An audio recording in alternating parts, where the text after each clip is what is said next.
Hi boys and girls, welcome back. Let's continue our story. Last week we found out what happened when Tama got back to the village, and we heard about the plan that he and Chief Meriden made to get rid of the big teacher. This week we're going to learn more about that and find out what happens when Tama meets the big teacher's daughter.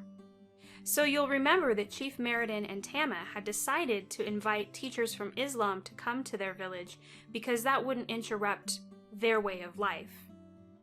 They were happy with this plan. They talked about it more, and the chief was excited and happy. He felt confident that he could win his son away from the teacher and get the people to stop following them as well. And maybe finally the big teacher and his family would leave their island for good. That night, Tama laid out his mat to sleep, and when he looked up at the roof, he realized there was a hole there when I left. Clearly, the big teacher had fixed it. And he started looking around at things that he remembered were broken that he needed to fix. All of those things were fixed. Why would the big teacher do that? He didn't know him. Why would he be so kind to a stranger? Tama fell asleep wondering about this. The next morning, he got up and went out to the stream where the villagers bathed and got water, and he noticed people coming and going from the big teacher's house.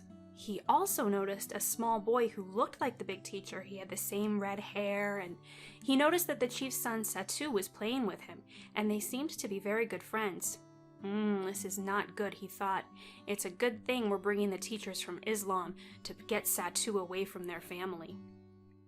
When he went back to the house, he was shocked when he looked up and saw a tiny little girl. In her hands was a bouquet of beautiful flowers. What on earth is she doing, he wondered.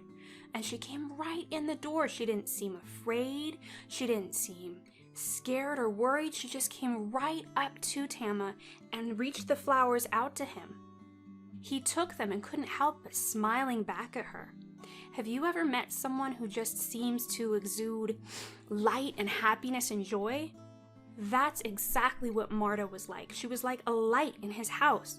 And even though he didn't understand the words she was saying, he could tell that she was kind and loving and was saying kind things to him.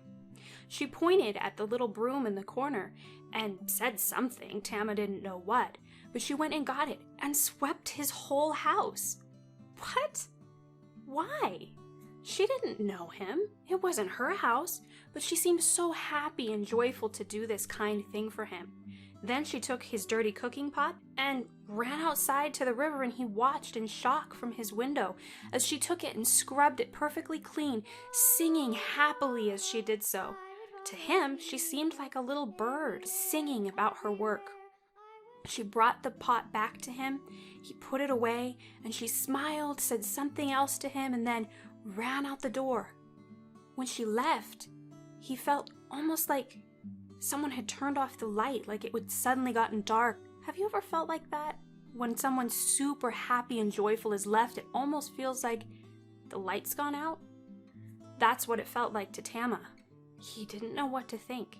He'd never encountered people like this before, or children that would kindly do things for others for no reason. What to make of this? He realized that their idea of bringing the Islam teachers and giving them the best land to plant their gardens in, right above the teacher's house, the best place to build their house, it wasn't going to be enough. Thinking in his own way and his own customs, he decided to pull out some charms and maybe cast some spells. When the chief came back to his house, he told him his plan that not only should they bring these teachers, but that he would find a way to put some charms in the teacher's house and try to cast a spell.